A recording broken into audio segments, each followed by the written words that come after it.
signaling a potential fire. So, hindi niya sinasabi kung ilang ppm ang usok. Ang ginagawa lang niya kung may usok pa. Kung meron, edi mag-a-alarm. Yun. Now, importante yung line na to. A detector might trigger an alarm while a sensor would provide a specific reading of the detected condition. Ibig sabihin nun, yung detector, action agad. Ano yung mga action? Alarm, stop, or trip. Yung sensor, merong numerical value. Ano yung may mga numerical value? Temperature, distance, and pressure. So, tatanungin ko kayo kung nakikinig. Kapag nag-on ng alarm ng smoke detector, alam ba natin kung gaano karami yung usok? Sagot kayo, hindi ko kayo kita. Nasa slide ako. Hindi po, sir. Hindi po. Okay. So, paano natin siya i-relate sa MEXE? Sa mechatronics sa inyong course. So, madalas gamitin po ang detector sa automation and safety systems. No? Example, sa limit switch, nasa dulo na ba yung motor? Yes or no? Yung mga ganon. Sa proximity detector naman, kung may object na ba sa harap ng robot. Ganon. So, mapapansin nyo, lahat ng dalawang sinabi ko, decision-based, hindi siya measurement-based. So, tandaan nyo lang, ang detector, pang-check at pang-trigger. Kapag sensor, pang-measure at pang-control. So, yun yung foundation natin. Bago tayo mag-dig deeper sa ating sensors engineering. Nuggets? Okay pa.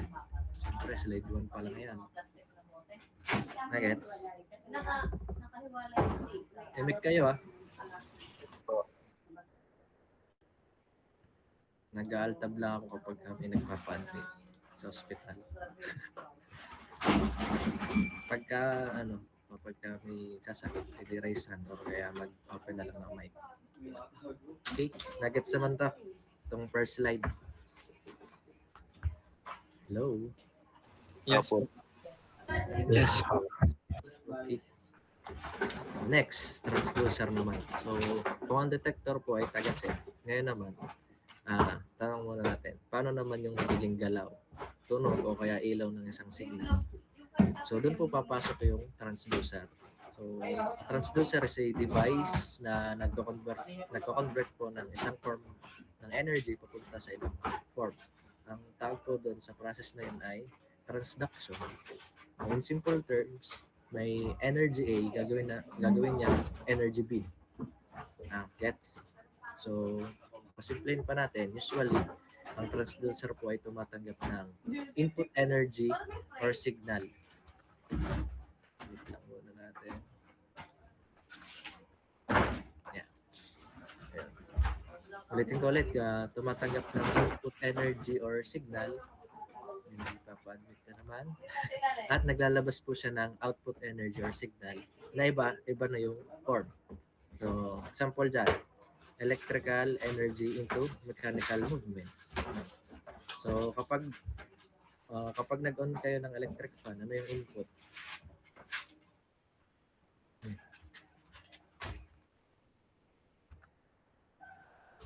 Everyone. Push button, sir. Motor. Electrical. Electricity. Ano yung output? Ano yung output doon? Mechanical. Mechanical or yung motion ng fan. Pag-ikot. Gets? Okay. So, yung yung motor ng electric fan po ay isang transducer. So, sa inyo po, halos lahat ng components ay transducers, no? Ano yung mga example na alam nyo? Sige, ako na lang. Electric motor, no? Electrical, mechanical, yung galaw ng robot, conveyor, o yung mga CNC natin. Solenoid valve, electrical din, mechanical, open or close ng air or fluid. Speaker, pwede din, electrical, yung sound. Mic, pwede din, sound, electrical. Kaya po sa MEXE, yung controller natin, yung mga PLC or MCU, electrical, tapos transducer po, gumagawa ng real world action. Gets? Okay pa naman tayo dito. Transducer. Second slide. Wala na. Second slide pala. Ang tulog na. Hello? Gets po, Okay sir. naman po. Okay, sige. So, paalalamin naman natin yung definition ng transducer. So, transducer is a general term. Ibig sabihin, kahit anong device na nagko-convert ng isang form ng energy papunta sa iba, papasok siya bilang transducer. Ano? Walang pinipili kung electrical, mechanical, thermal light or ano tawag, sound. Basta may conversion, transducer po ang tawag doon. So, saan po ginagamit ang transducer? So, sinasabi sa slide na to na ang transducer po ay ginagamit sa mga measurement systems, control systems, and automation. Ano? Sa measurement, ano mga example na? Temperature sensor, ano? Pag may temperature sensor, may heat or cold, ano? Tapos babato siya ng electrical signal. Sa pressure sensor, since ay pressure, force, no? And then electrical signal din. So dito po papasok yung sensor which are the input transducers. So kapag mini-measure natin po yung temperature, energy ba yun? Ano, quick question lang.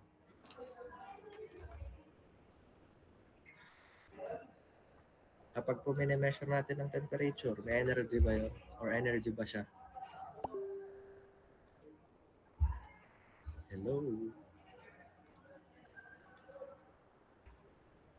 Uy. Tawag ako. Ay, sumagot eh. Tawag ako. Sige, si Ian daw. Sarmiento. Ian. Po, sir. Sagot. Opo, sir. Ano? Energy po kung may measure po ang temperature. Anong klase siyang energy?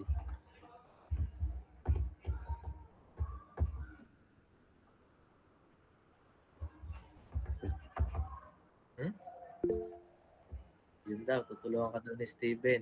Si Steven muna, anong klaseng energy? Thermal energy po, which is heat po. Tama. Alam mo na. Thermal po. Tama yun. Very good. Makikinig. So, sa control system po, since kayo nagko-control system din, sa example po natin doon, PLC or microcontroller. Nagsasend po siya ng electrical signal. Sa ADC, yung motor po. Yung motor, i-convert niya po yun into motion. So, sa motor, yun po yung transducer. Kapag po may system, meron po doon nag-sense, nagde-decide, at nag-a-act. Para naman sa automation system, since kayo ay mga MECSE. So, example natin doon, pwede doon ang proximity sensor. Familiar lahat kayo sa proximity sensor? Siguro naman. So, sa proximity sensor po, nagde-detect ng object. Yung controller, yung nagde-decide. Yung actuator, yung nag-move ng conveyor o kaya yung mga robot arm. So, yung pong ating sensors and actuators, sila po yung mga transducers. Sila po yung bridge between electronics and the real world. So, sa inyo po, sa MECSE, wala pong system na gumagana ng walang transducer. Sa sensor po, meron pong transducer. Di yung mga inputs. Sa actuators, meron din pong transducer. Yun naman po yung sa output. So, kapag po nag-aaral tayo ng sensors engineering, actually, transducer po ang foundation ng buong mechatronic system. Okay? Okay, gets? Gets po. Okay. Next. So, ito yung pinaka-importanting slide siguro. Oo naman. Ito sa transducer. Bakit po? Una, transducer po, sabi dyan, are a broad category. Meaning, lahat po ng devices na nagko-convert ng energy from one form to another, transducer po yun. So, kapag po pinagbangga natin yung sensors versus transducer,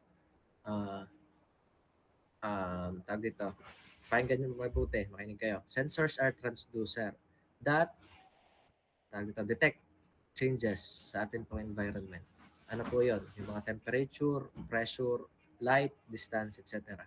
At nagbibigay po ng readable signal. Ano po yung mga readable signal? Eh di, electrical, sabi dyan. So kapag ang transducer po, may environmental input at may electrical output para po mababasa na controller. Sensor na po yun. So since yun po ay ang tawag dyan, nakaganon. So while all sensors are transducers, not all transducer are sensors. Sino makapag-explain yan ng anong yan? Text. Anyone? Yan. Aris. Ang pagkakaintindi ko po ay lahat po ng sensors nagko-convert ng energy. Tapos, ang task po nila ay mag-convert mag-measure ng physical quantity. Pero hindi po lahat ng transducers ay ganon yung task. Pwede naman. Tama naman yun. Pero uulitin daw yun ni Raisa Cabarles. Ulitin daw yung sinabi ni Aris. No. Bakit ako natawag, sir? Sir, pagkakaano ko po sinabi po ni Iris is, well, sensors po, they convert energy po and their task is to measure po. Yung transducers po, hindi po nila ginagawa yung So lahat ba ng sensor ay transducers? Opo. Dahil merong energy conversion, no? Opo. So, ito, lahat ba ng transducer ay sensor? Hindi, dahil po may actuators. Malinaw po yon? Hello? Malinaw yon? Opo, sir. Yes po, sir. Okay. So, ano pa natin siya? Simplihin pa natin gamit ang mga familiar na component. So, yung pong sensor po, siya po ay transducer plus detection. Temperature sensor, heat into electrical, proximity sensor into object presence into electrical. LDR naman, light, electrical. Transducer po, pero hindi sensor. Ano po yung mga yon? Electric motor. Electrical, syempre. Di mechanical yung output niya. Solenoid, electrical pa rin. Linear motion naman. Sa speaker naman, electrical pa rin, pero sound. So, lahat po yan ay transducer. Pero yung una ko po nabanggit, yun lang po yung mga sensor. Temperature sensor and proximity. Tanong ulit, para hindi kayo malito. Ang sensor ba ang motor? Simpleng tanong lang. Hindi po. Dahil transducer siya. Pero siya ba ay actuator? Uy. Nag-heart CNC. Sige. Tandaan nyo lang kapag ka-sensor, siya po yung input transducer. Actuator, output transducer. Para siyang sense, process, then act. Input, process, output. Ganun lang. Gets to? Naintindihan? Yan. Opo, sir. Makinig lang kayo. Sabi nyo, gusto nyo madami matutunan eh. So, since malawak po yung ating transducer, hindi natin pwedeng pagsamasamahin lahat. Kaya po meron tayong mga categories based sa certain parameters. So, nandyan po yung nature of the energy, they convert, and the type of operation they perform naman. So, nature of energy na kino-convert, type of operation naman po na ginagawa ng device. So, ibig sabihin na to, ano po yung mga klaseng energy ang input, anong klaseng energy ang output, paano siya gumagana sa system. So, tanong, pare-pareho ba ang ginagawa ng motor at temperature sensor? Tawag tayo. Si Zoe de Chavez. Nasa dulo eh. Letter Z. Hindi po, sir. Tama yun, hindi. Pero pareho ba silang transducer? Zoe. Yes po. Bakit? Pareho silang transducer po dahil pareho silang nag-convert po ng energy, no? Pero magkaiba po yung role nila. Sensor versus actuator. Okay, gets? Okay. So, sa atin po, since tayo mga engineers, importante po ang classification. Ano? Para po alam natin kung saan sila ilalagay sa system. Alam natin kung paano sila i-connect sa controller. Alam natin kung ano yung role nila. Kung siya ba ay sensing or acting. Ano? So for example, sensor, input side ng control system. Actuator, output side ng control system. So tandaan nyo lang na kapag transducer, role player sa system. Ano? Category, hindi kung anong role niya. Gets? Okay tayo dito? Okay? Okay. Okay po. Yes po, sir. Okay. So, punta tayo sa classification by type of energy conversion. Mechanical transducer. Dito natin titingnan kung anong klaseng energy ang kinoconvert ng transducer. So, sa mechanical transducer po, kinoconvert a physical quantity into its mechanical form. Usually po ay displacement or motion. I-sir daw po yan kahapon. Opo. Ayun. So, example po dyan ay pressure gauge. Input po ay pressure, output mechanical displacement or yung galaw ng needle. Tanong, may kurente ba ang pressure gauge? Ha? Uy. May kurente ba ang pressure gauge? So, parang wala naman. Parang wala. Wala, ano? So, paano niya pinapakita po yung pressure? Kung parang sir may parang sa speedometer sir. Yung pong may na So, sa ano po? True movement. No? So, kahit walang electrical output, transducer pa rin po yun. So, sa electrical transducer naman po tayo. An electrical transducer converts a physical quantity into an electrical signal. So, example natin po dyan ay thermocouple. Ano po yung input sa thermocouple?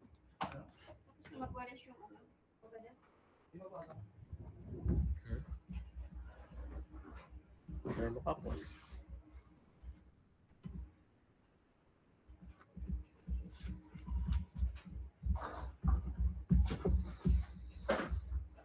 Okay, wala. Ang input yun. Salamat naman, may nagtaas. Si Steven. I think so yung temperature itself. Yung Ha? input.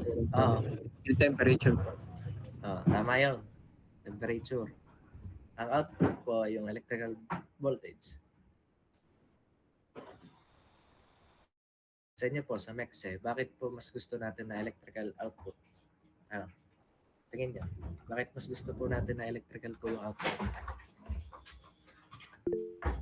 Since kayo mga MEXE. Aris, Mas madali po ang sequencing at control ng logic. pwede. Tama yun. Mas madali din po siyang basahin ng ating microcontroller o ng ating mga PLC. Si Russell, may hahabol.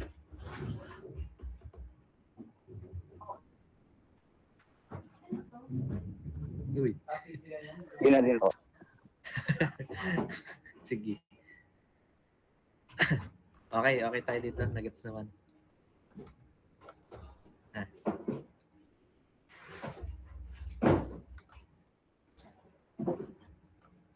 Okay, sure yan. So sa ano po, yung po ating mga mechanical transducer, usually po ay mga local integration or mechanical systems. Sa electrical transducers naman po ginagamit sa automation, data acquisition, at control. Kaya halos lahat po ng modern sensors ay electrical transducers. Gets yun na. Sige.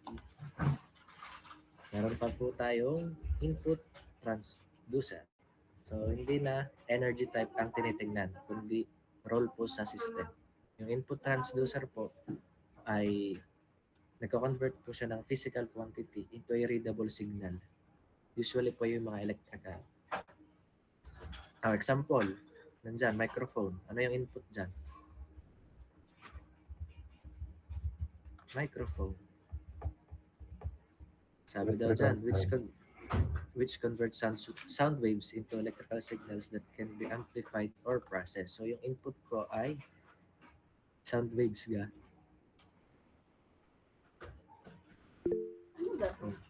Russell.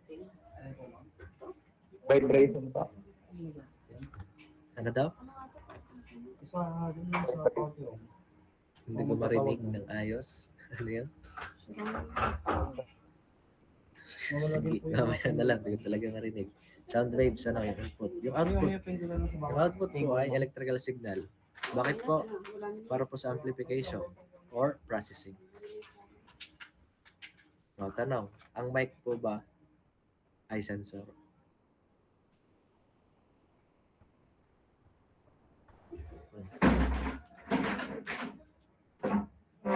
Ang microphone, sensor ba siya? Steven, Yes po. dahil Steven, Yes po. Unlike po sa speakers po. Hindi po kailangan ng voice po para mag-work. Tapos sa microphone naman, any form of voice is nasa-sense po ng o yung sound waves po is nasa-sense po ng mismo microphone po. And the transducer itself hindi po nag-work para para mag-convert po ng electrical signals po. okay, thanks. So output transducer naman po tayo. Gets yun? Yung input transducer. Bago tayo puntang output. Gets to? Okay. Output transducer tayo.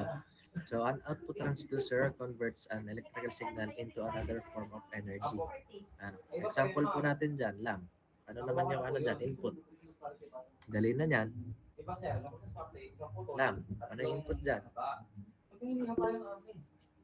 John Franzen. Sir, ang input po ay yung electrical energy po tapos nagiging light. Output na yung light. No? Opo. So sensor ba ang lamp? Hindi po, sir. Tama. So transducer ba siya? Opo, sir. Very good. Nakikinig. Ayan. So, ang input transducer po, mga sensor, edi sense sa ating environment. Mga controller, PLC or MCU, yun po yung mga nagpa-process ng mga signal. Output transducer po yung mga actuator. Sila po yung nagpa-perform ng action. Okay? So, classification helps us know kung saan papasok ang device sa system at ano ang role niya or trabaho niya. Okay? Gets? Gets? Gets po, sir. Okay, thanks. Sensors naman. Yan. Dito kayo sa image titingin. Muna. Bago natin i-explain natin yan step by step. So, kung titingnan natin yung flow dito sa picture, ito, physical phenomena, sensor, then electrical signal. So, ano po yung sensor? Yan po yung device na nagko-convert ng physical phenomenon papunta sa electrical signal. In short, physical world to electrical world. So sa left side, itong ating light bulb. Ito yung physical phenomenon. Light intensity. So siya po ay tawag ito. Siya po ay Hindi, di ka pag, pag bagsak, dapat 37.5 ata. Yan. Plus 32. Mamaya, maalala ko yan. Yung isa, plus 32.5. Pagbagsak, plus 50. Ang line. Yan, ito naman. Magkaiba yung 5/8. Dito naman sa Ganong, pagbagsak ka, di zero. sensor, ito yung translator. 50 ka kapag transmitted. Sa right side, ito yung electrical signal. Yung Tapos graph, kapag pasaka, ito na yung output. plus 37. Voltage or current na kayang basahin po ng mga microcontroller, PLC, computer. Tanong, makakaintindi ba ang Arduino ng ilaw mismo? O mariread ba niya? Ang ilaw lang.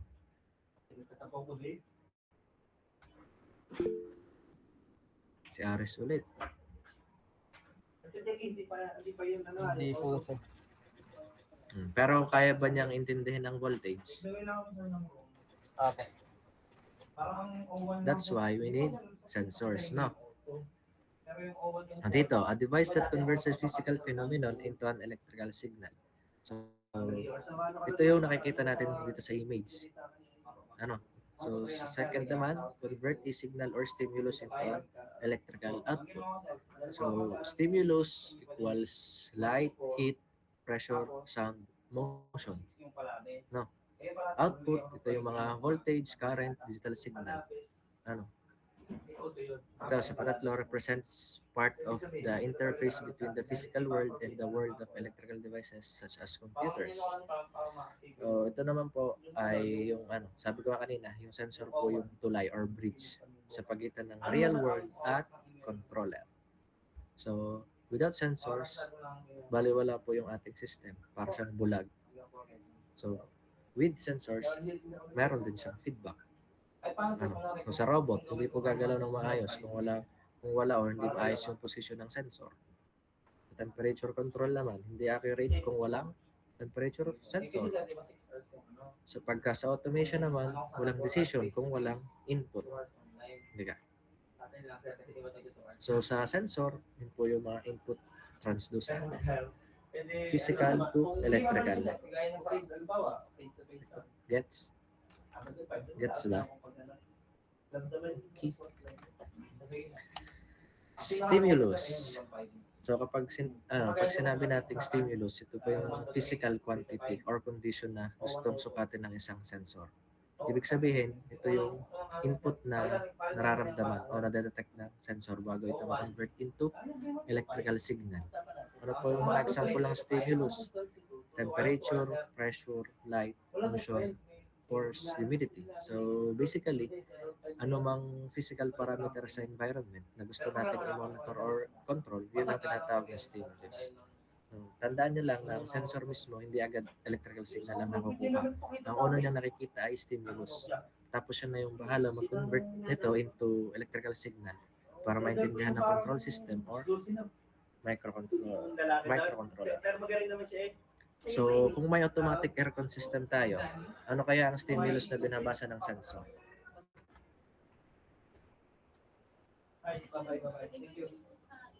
Everyone. Si John. Ulit. Temperature po, sir. Tama. Yung measure na Kung physical quantity. Kung robot naman na nag-avoid ng obstacle, ano yung stimulus?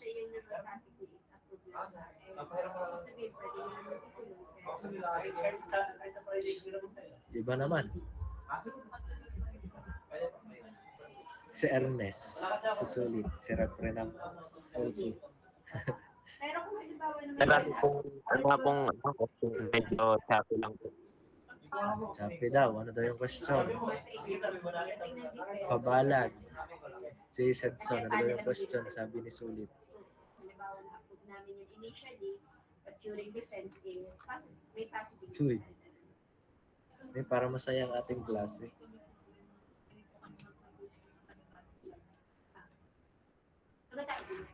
Wala. Chapig ako. Hello. Inuto na naman. Chapig daw. Pero yung sa Chapig ano ba? Ang tanong ba ay yung sa ano po yung stimulus na ng robot na nag umiiwas sa mga obstacle. Mm. Ano yung stimulus doon? Pero yung mga ano po, yung mga object po na madetect po. Eh di yung mga distance, ano, light reflection. Teka. So sa atin po, napaka-importante po ng stimulus kasi ito po yung ating starting point ng automation system.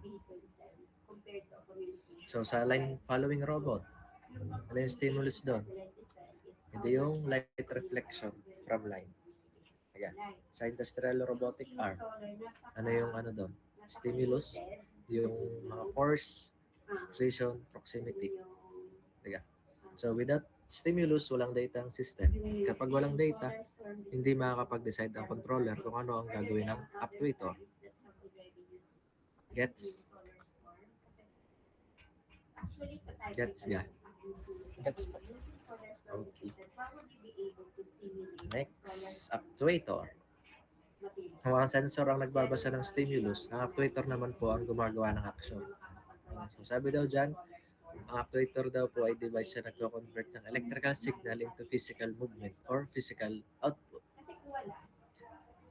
So kung ang sensor, taga-ramdam, taga-detect, no, controller, taga-pag-isip, ang actuator, taga-gawa ng galaw, ano, action.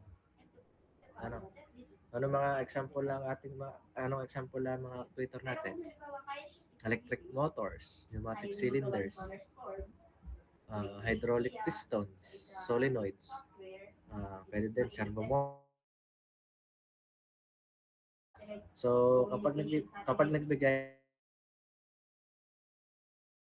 robot, anong component ang gagalaw? Siguro, not specifically the communication satellite, but the vehicle na magdadala ng communication So naintindihan sa actuator. Kung nasaan yung communication satellite. Kasi magkaibang components yung communication. Anong gagalaw?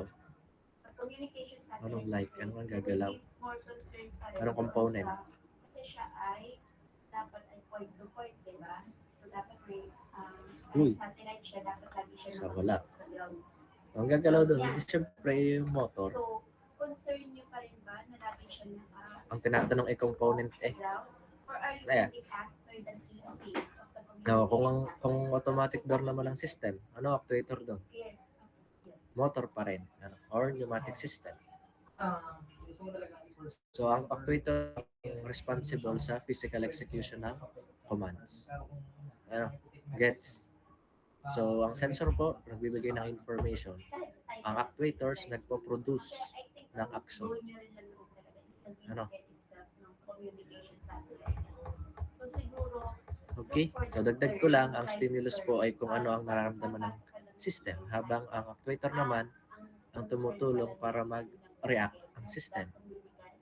Gets? O, halimbawa, para mas maintindihan nyo, kapag tumaas ang temperature, stimulus yun. So, babasahin ang temperature sensor, magde-decide ng controller. Then, paanda rin ang cooling fan gamit ang component or yung mga actuator. Gets na? Huh? Okay. Okay. Okay. Next. Importance of sensors. So, ngayon, pag-uusapan naman natin kung bakit napaka-importante ng sensor sa automation at syempre, lalo sa inyo, sa mechatronics or sa mechatronic system. So, ano mapapansin nyo sa diagram dito? Diga, siya ay battle filling system. Ano? Mukha lang siyang mukha lang siyang simple na naglalagay ng liquid sa bote, pero actually, ang dami nangyayaring sensing at controlling sa likod niyan. So, bakit importante ang sensor? Dahil ang sensor po ang nagbibigay ng eyes and ears at pakiramdam ng system. So, kung walang sensors, hindi malalaman ng system kung ano ang nangyayari sa environment. Walang feedback ang controller. Walang tamang decision ng actuator. Possible magkaroon ng error, waste, or accident. Paano natin na-explain tong diagram na to? Diba may mga bote na dumadaan sa conveyor? Meron po diyang LS. Yung LS po is level sensor. Siya po yung nag-check kung puno na ang bote. So, ang sensor naman po ang magpapadala ng signal papunta sa controller. So pag nandito na, i-compare naman po ng controller ang actual level sa set point or reference level. So kapag tama na ang level, papatayin na ng controller ang control valve. Yun yung actuator natin. Okay. So battle position, then sensor detects, controller decides, valve acts, and battlefield. Gets itong diagram na to?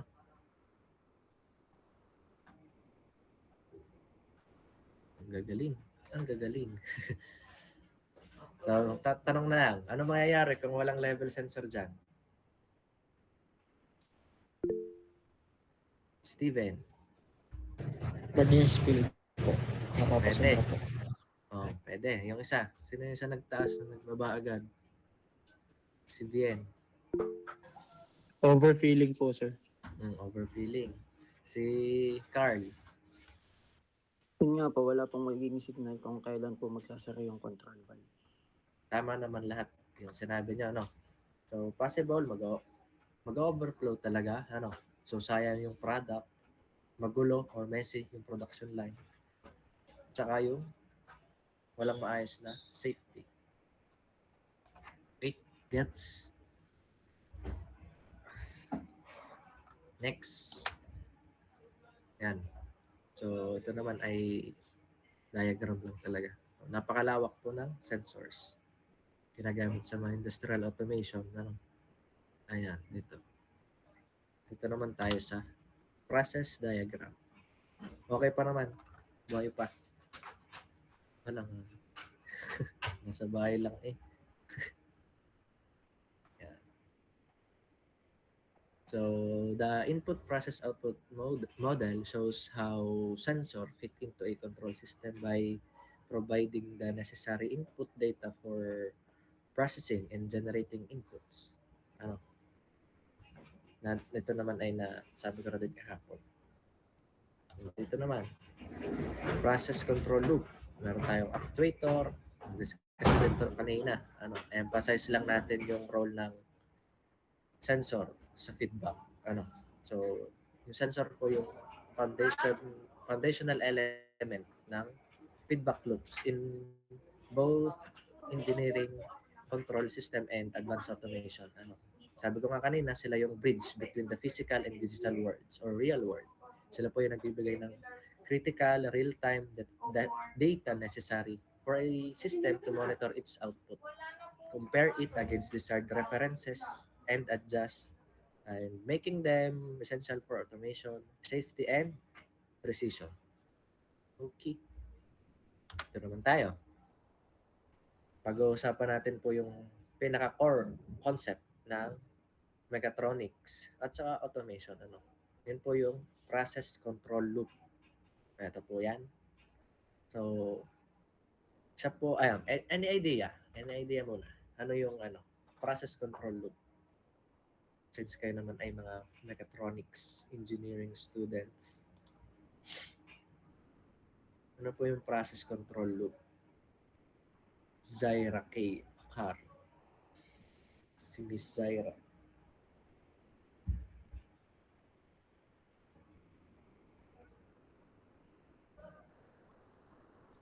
Zaira.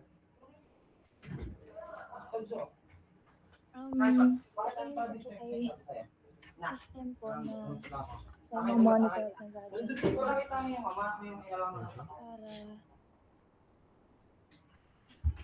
para po manatili yung value. Sige. Si Samantha Villaruz. Si taga-Talaibon. Good morning, sir. Para po sa intindi ko po sa process control group ay yung system po na gumagamit ng feedback para mapatatili po yung process na nangyari dun sa sequence na yun. Sige. Si Mark Harry Ramos.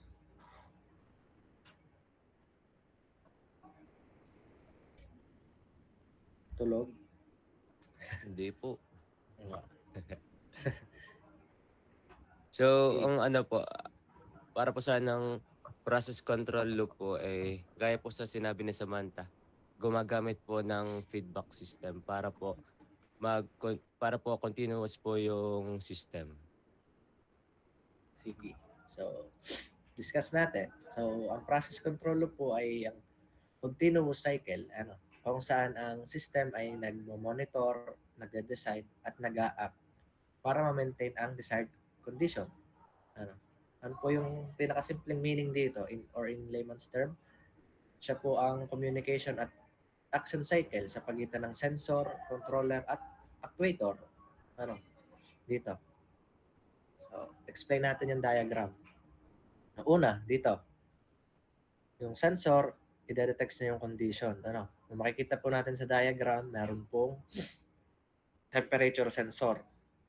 Na nagde-detect ng heat or fire. So, ano yung stimulus dito? Di yung temperature or heat. So, kapag may sunog, tataas ang temperature at madedetect yun ng sensor. So, yung sensor, isasend yung signal into control center. So, kapag may na-detect na ang sensor, magsasend siya ng signal sa controller. So, dito nangyayari ang data conversion into electrical signal. So, dito naman.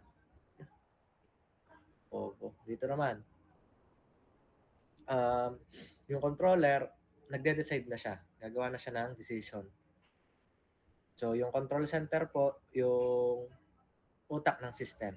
At i-compare niya yung actual temperature versus safe temperature set point. So, kapag lumagpas, nagbibigay siya ng command. So, dito naman tayo sa actuator. Siya po yung nagpe-perform ng action. Sabi ko kanina. So, kapag ganon, magbibigay na ng signal ang controller para paandarin ang sprinkler system. Ito. Ang actuator po ay naglalabas ng tubig. Siyempre, para patay ng apoy. Diga? So, paano po natin siya tinawag na loop? Bakit kaya siya tinawag na loop?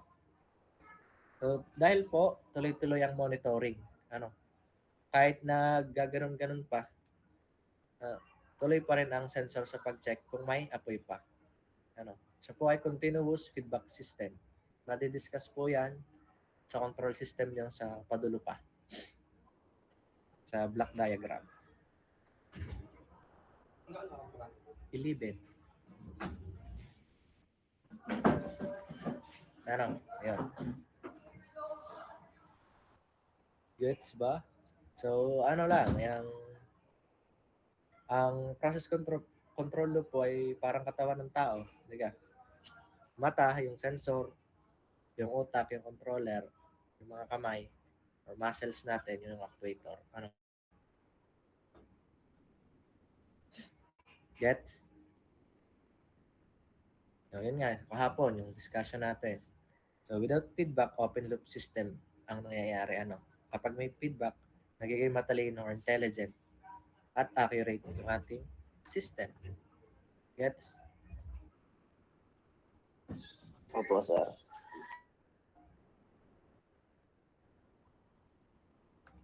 Okay. Ito na tayo. Ano mapapansin natin sa yan? Sa ating figure, merong remote and control room. Part pa rin yan ng process control loop. Na divide lang siya sa dalawang main section. Remote and control room. Para sa gumagana, makikita natin dito may process. Ito muna, sa remote section muna tayo. Dito po yung system or environment where some physical activity is happening. Ano po yung mga yun? Heating, cooling, mixing, etc. Next, heater.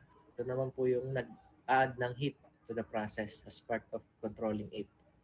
Kaya, dito naman, temperature sensor. Dito naman po, mini-measure yung temperature ng process. Next, signal conditioning. Prepares the sensor signals. Ano po yung mga yun? Kung siya ba ay amplifying, kung siya ba ay filtering. So, it can be accurately transmitted dito sa ating 4 to 20 milliampere na transmitter. Kino-convert naman yung signal into a 4 to 20 milliampere current signal, which is a standard format for sending information over long distances to ensure minimal signal loss. Gets to? Gets. Tapos dito naman tayo sa control room. Meron tayong 420 milliampere na receiver. So, nire-receive niya yung signal from the transmitter in the remote section. Tapos, dito may signal conditioning. Siya naman yung nag-a-adjust ng na-receive na signal. Para saan yun? For further processing. Para ma-ensure din na it is in the right format and free for noise. Meron tayong ADC. Ano yung ADC? Attack damage carry. Analog to digital converter. So it converts the analog signal like current into digital signal so that yung ating computer madali siyang mababasa. Then meron tayong microcontroller. Siya naman po yung nagpa-process ng digital signal, making decisions or adjustments based on the data it receives. So it communicates with the host computer. Dito. Ito naman yung nag-oversees ng buong system. Taga-display ng information, store ng data, and possibly sending commands to control the process. Okay. Oh.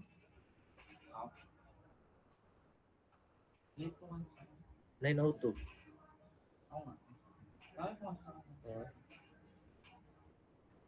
Yun. DAC. Ano naman yung DAC? Digital to analog converter. Dito. So, if the computer needs to send a signal back to the process, yung pong DAC nagko-convert ng digital commands pabalik sa analog signal. Then, dito ulit sa signal conditioning. So, once again, the signal is conditioned to ensure it is suitable for transmission. Napunta naman ulit siya dito sa 420 milliampere na transmitter. Siya naman po yung magsasend ng control signal pabalik to the remote section to make adjustment in the process. So, paano siya nagana? How it all works together?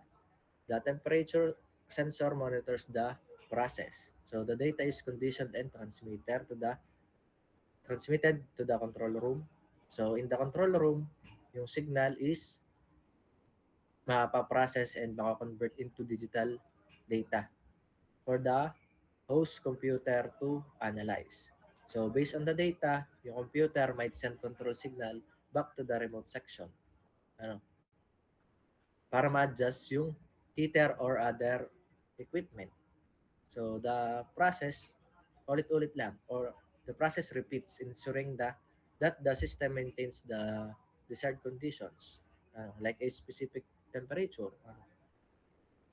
So, itong control loop po natin ay essential in industries. Bakit po? Para po ma-maintain natin yung precise control over processes. Para ma-ensure yung efficiency, safety, and consistency.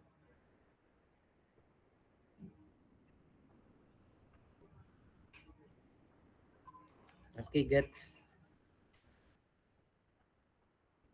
ya. Altab nga. Yeah.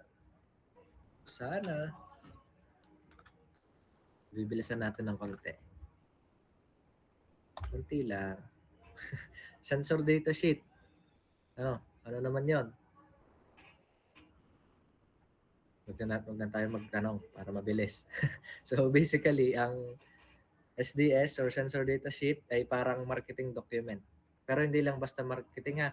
It's a document na ginagawa ng company para ipakita kung gaano kagaling ang isang sensor. Imagine nyo, parang brochure pero for tech stuff. Ito makikita ang mga positive attributes ng sensor. Halimbawa, kung gaano ito ka-accurate, kung gaano kabilis ang response time, o kung gaano ito ka-durable. So, ang goal ng datasheet ay highlight ang mga strengths ng sensor para mas ma-attract ang potential users. Bukod dito, madalas din itong naglalaman ng potential uses ng sensor. Parang sinasabi nila na, uy, pwede gamitin mo ito para sa robot mo, sa kotse mo, sa bahay. Gusto nila makita ng customer na versatile yung product nila. So, sa madaling sabi, ang sensor data sheet ay parang sales pitch, pero technical at factual. Nakakatulong po siya sa inyo, sa mga engineers or sa buyers na mag-decide kung gagamitin ba nila ang sensor or hindi. Ayan. So, yan po yun. Ayan. I-upload ko naman tong ating PowerPoint pag natapos na yung discussion. Hindi ko muna ito upload. Baka hindi kayo nakinig ngayon eh.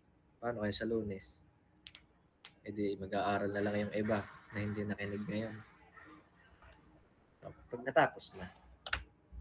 Mahaba pa to. 25 slides pa. Sensor classifications. Meron tayong nature of output, requirement of power source, input being measured. Yan po yung overall view of the various ways. So, papalalimin pa natin yan maya-maya sa yung mga classification na yan. Na magpa-focus na tayo sa tatlo na yan. Unahin natin si nature of output.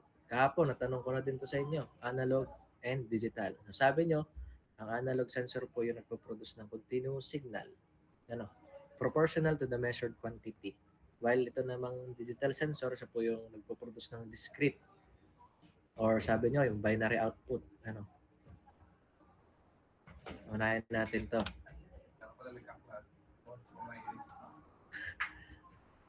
Unahin natin si analog. So, sabi nga natin kahapon, siya po yung nagpo-produce ng continuous signal. Ano yung mga example niyan? Mga accelerometer. Siyempre, ano yung accelerometer? For measuring acceleration. Light sensors. For detecting light intensity. Diga. Next. Ano mapapansin natin dito? Meron tayong box. Diga. Na nakalabel. Sensor. Uy, ang galing. Effortless. Actually, kagabi ko lang ito ginawa. Yung slides. Iba po yung slides ko sa Aero kumpara sa Mexe. Yung slides ko sa Aero, puro pang Aero. Puro mga aeroplano, rockets, gano'n. So, yan. Sensor. Meron tayong temperature, movement, humidity, and light. So, makikita natin, una, nasa taas, temperature. Ibig sabihin, kaya ng sensor na sukatin kung gaano kainit o kalamig ang isang bagay. Hotness and coldness, sabi ko nga kahapon. Movement. So, ibig sabihin, kaya nitong malaman kung may galaw ba o wala. Parang motion detector sa security system. Humidity. Ito naman po yung measurement or measurement ng dami ng moisture sa hangin. Parang kung gaano katuyo or kung gaano kabasa ang environment. So, sa light naman, kaya nitong sukatin kung gaano kaliwanag o kadilim ang isang lugar. So, basically, lahat ng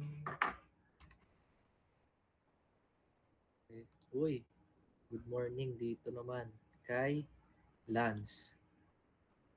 Hindi ka pa late. Hindi ka pang matututunan. Anyways, so sila po yung sila po yung physical properties. Na ito yung pong mga input sa sensor. So, ang sensor mismo ang nagko-convert ng information na mga yan sa electrical signal para magamit sa devices o sa computer. Ganyan lang talaga yung flow. Temperature, movement, humidity, light. Maalin doon? Na sensor, electrical signal, device. Okay? Gets? Yan. Very good. Yan. Dito naman, it illustrates how an analog sensor continuously measures and outputs varying signals over time. So, unlike digital sensor po, na yung output niya ay discrete, zeros and ones nga, dito po sa analog, analog sensor po ay nagpo-provide ng smooth and continuous range of values. Yung wavy line sa dito, nagre-represent po ng analog signal, which changes in response to variations in the measured physical quantity. Ano po yung mga physical quantity natin? Temperature, pressure, or light. The high and the low labels correspond to the maximum and the minimum levels that the sensor can detect. And the smooth curve represents how the sensor's output changes in the real time as the input. Ano? This makes analog sensor ideal for applications where detecting subtle changes is crucial. Yeah. Alam niyo na naman yung analog and digital. So yan nga, sabi ko kanina, example ng analog, accelerometer, light, and sound. So tandaan nyo lang, ang analog sensor po yung nagbibigay ng continuous signal. Ibig sabihin, hindi lang siya on and off, kundi nagko-convert ng physical quantity sa electrical signal na tuloy-tuloy ang pagbabago. Ano? Mamaya, isa-isahin natin yan. So una, si accelerometer. Siya po yung sensor na kayang mag-detect ng acceleration. Ibig sabihin, kung paano nag-move o nagbabago ang speed ng isang bagay. Nakalagay dyan, smartphones and wearable devices. Sa smartphone, for screen orientation, or step counters. Sa wearable devices naman, edi sa mga fitness, tinatrack niya yung mga nabilang yung step, yung activity level, So, bakit kaya kailangan ng accelerometer sa phone natin? So, hindi na ako magtatawag para mabilis tayo kasi meron daw seminar dito. So, para malaman lang kung landscape or portrait mode. Okay? Okay lang ga, nakakahabol pagka binibilisan. Yan. Okay yan. Pero may naintindihan kayo ha? May naintindihan? Sige. Malaman natin yan sa Lunes. Next, light sensors. So, yung mga photoelectric devices naman po na kino-convert ang light energy into electrical energy. Parang kinukuha nila yung photons at ginagawa nitong electrons. So, ano po yung mga application niya? Sa robotic intelligence, para related naman sa inyo. Para po malaman ng robot kung may liwanag sa paligid. Diba? Sa motion light, the automatic lights na nag-on when someone enters a room.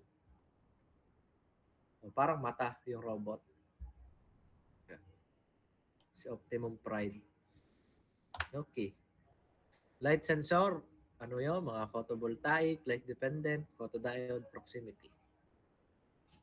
Kasama po yan sa exam. Wala po sa sadyang meaning. Next, type of analog sensors pa rin, sound sensors. So ito naman, kaya nitong i-detect ang sound waves at kino-convert ito into electrical signal. Yan, yung mga application.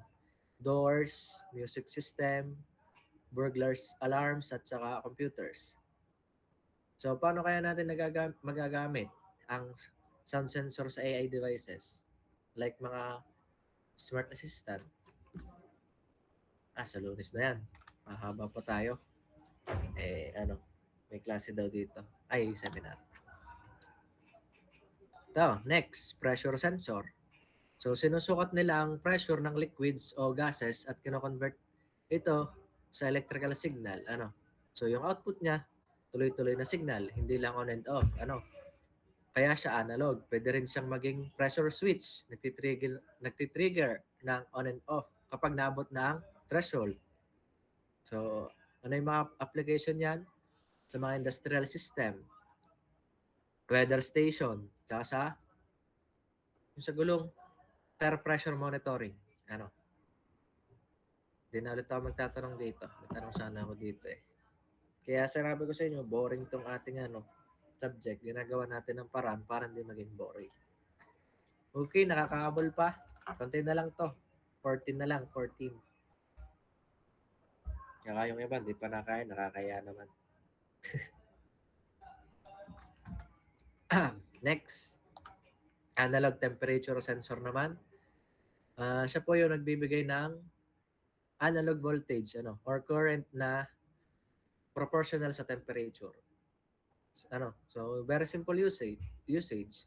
Hindi na kailangan ng complex circuits. Converts temperature puntang voltage. Yan nga, yung mga application natin, thermostats, weather sensor, yung mga oven. Ano? Okay? Okay pa sa analog? Nagagets tong analog? Okay. Next, digital sensor. Ano nga ba tong digital sensor? So, paulit-ulit na tayo dito pero discuss pa rin natin. So, ang digital sensor po is a type of sensor na nagko-convert ng information into digital form. Pero, hindi na siya continuous. Ayan. So, bago ito i-transmit, ibig sabihin yung readings or measurements na makukuha ng sensor ay nagiging ones and zeros na lang. Ayan. On and off condition. Sir, para po bang mga light switch? Yes po. Pwede nga maging example yon. Pinakamagandang example. Sa digital sensor, yung 1, ibig sabihin on. Or pag may signal, tapos yung 0, ibig sabihin off or walang signal. Kaya kung may digital temperature sensor tayo, halimbawa, sasabihin niya sa system. Sabihin niya sa system natin kung umabot na siya sa certain temperature. Either 1 or on or 0 off.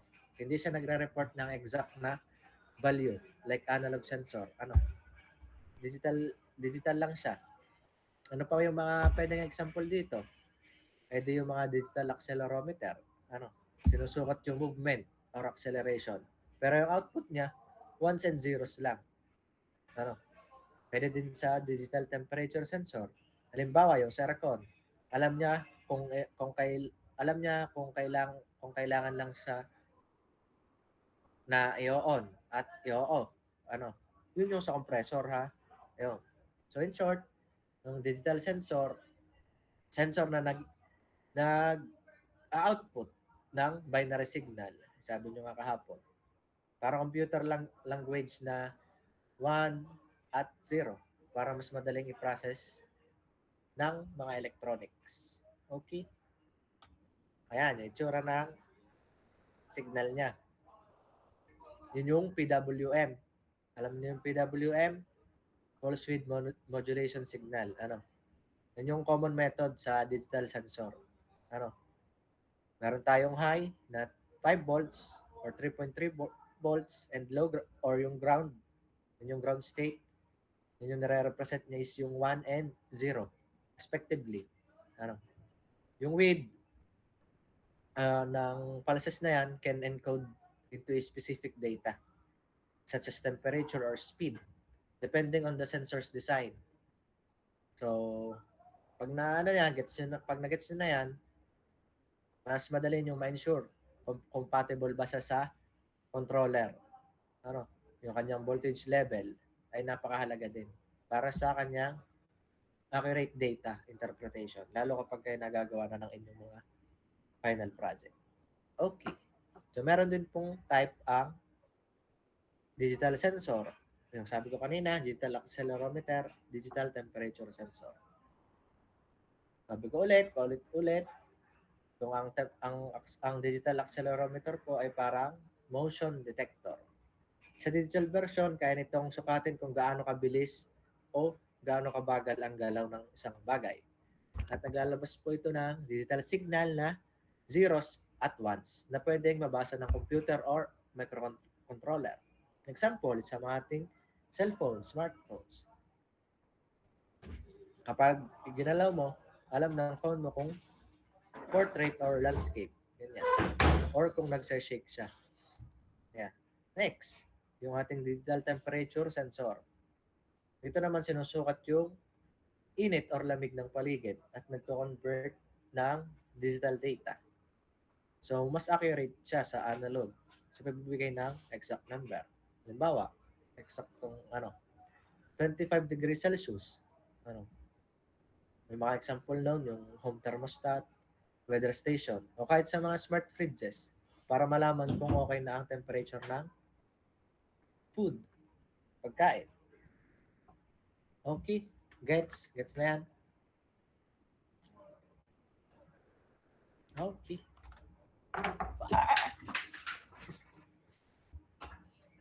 Next. Requirement of power source. Kahapon, napahapayawan na natin to. Active sensors. Sabi natin, ang active sensor po ay may external source of excitation. Ano? Ito yung mga sensor na kailangan ng external power para gumana. Hindi lang basta tumanggap ng signal. Kailangan natin silang paandarin para makakuha ng reading. Ano yung mga example na pwede dito? Ito yung mga thermistor. Temperature sensor na nagbabago ang resistance depende sa init.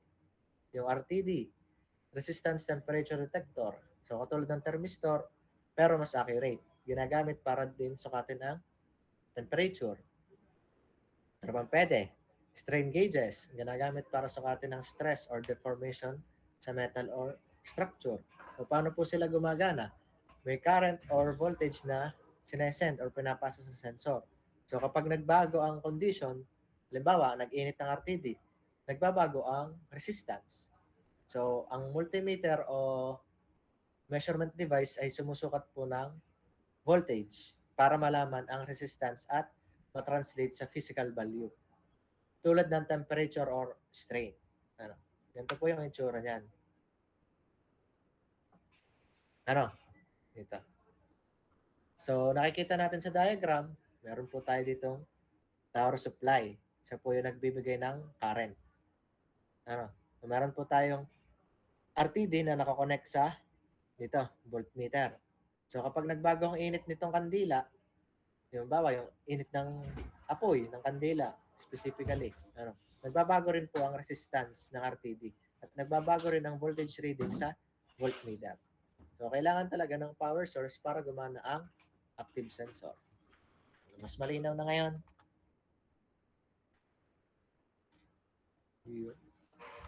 Okay.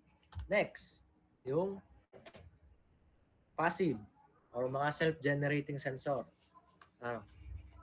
So, hindi na natin kailangan ng external power source. Kahapon, na-discuss din natin ng konti. Ano? Ganito naman yung tsura niyan. Uy, nagbabago. Uy.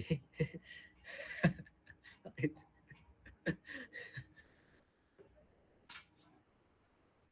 So, tinatawag din natin siyang self-generating sensor, no? So, kapag sinabing passive sensor, ito po yung mga sensor na kayang gumawa ng sariling electrical signal kahit walang external power supply. Ano? In simple terms, hindi na kailangan ng battery or external voltage para gumana. Ano?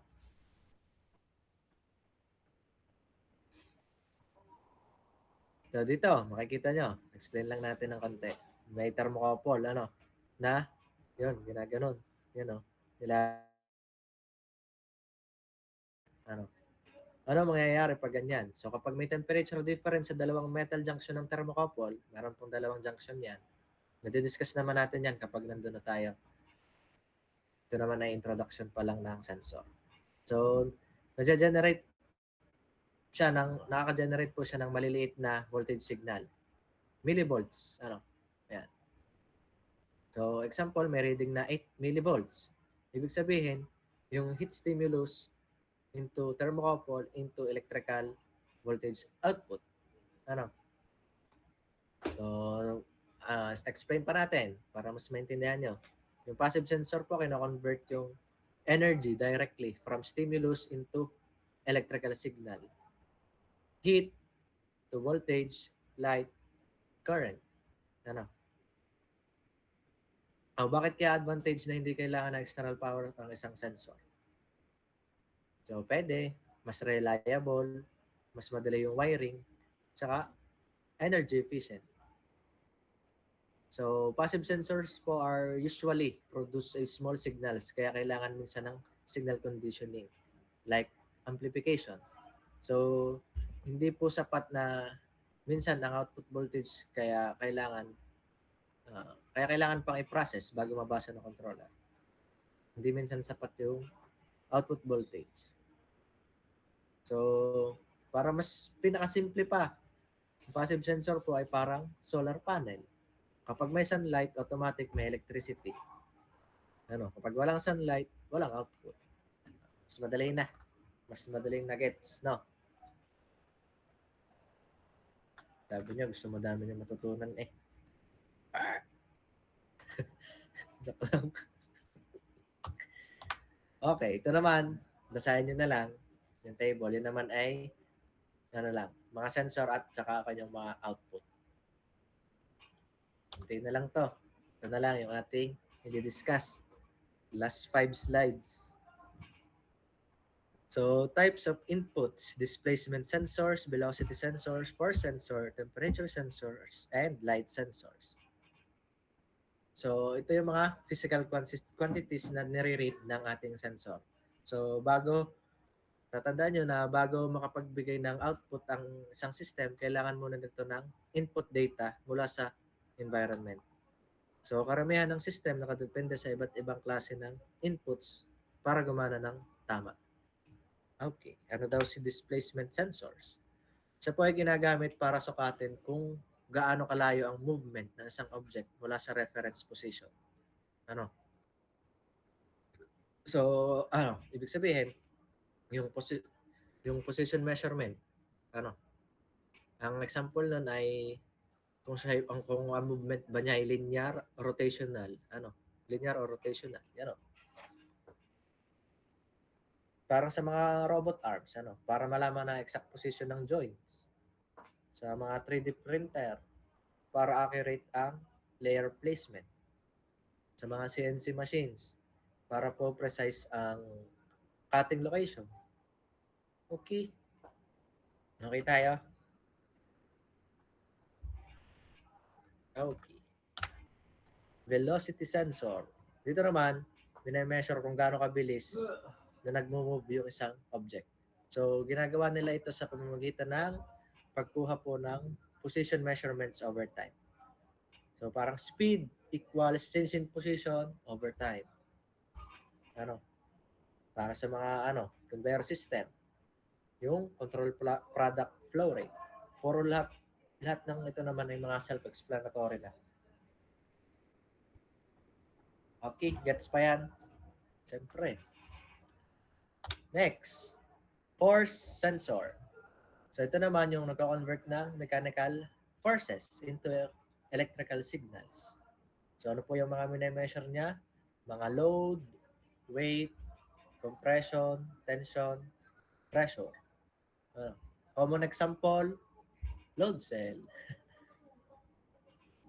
So, relate natin na konti sa mechatronics. So, yung robotic grippers, para hindi madurog yung isang object, pwede din yung mga automated weighing machine para sa product quality control. Ano pang pwede? Assembly robots para sa mga force feedback control. Gets? Gets po. Nakikinig talaga to si Aris. Okay. Temperature sensors. Sa naman po yung ito naman ay papiaw lang, may naman yan, may bukod na slides sa mga susunod pa after midterm siguro ito. After prelim. So po yun nade-detect ng hotness or coldness. At kino-convert ito into electrical signal. Sabi ko nga kahapon, sa ibang section yun, nakalimutan ko na kung saan yun. Yung example ng temperature sensor ay mga thermocouple, RTD at thermistor. So, saan po natin siya madalas makikita? Mechatronics application, sa mga industrial process heating system, sa electronics cooling system, sa engine temperature monitoring, tsaka sa smart air conditioning, HVAC. Okay. Ayun. Last one, input being measured na ay light sensor. Ang light sensor po ay dinadetect yung intensity or presence of light. So, papiaw na din, yung mga yon ay LDR, photodiode, phototransistor. Self-explanatory na naman yan. Gets yung ating discussion today? May naintindihan? Isa't kalahati din naman eh. Okay naman. May naintindihan, sabi nyo nag-expect kayo na madami kayong matututunan. May natutunan ngayong araw. O gusto pa dagdagan ang natutunan? Units of measurement. Gusto pang madagdagan o okay na? Okay na? Kung okay na, edi yan. Maintindihan sa Lunes. Ano? Yun. Yun lang yung ating discussion ngayong araw. Makiki-open ulit ng camera para sa ating picture. Yung class rep pa, pag screenshot din kayo. Tanggalin ko. May klase ka. Ligo daw muna si mama. Sir, di po nagana yung camera ko. Yung gagawin.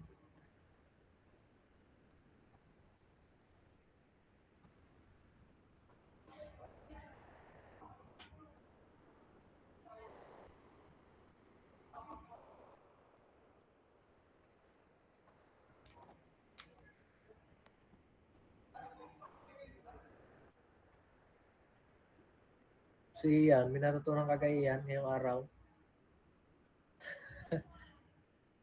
Opo, sir. Yan. Si Luis Gabriel, parang ayaw na. Ayaw mo na ka? Okay na yun, sir. Sa Lunes na lang. Uy, Castor, open cam.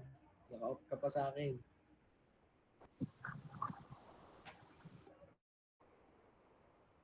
Okay, sir, parang ayaw na agad.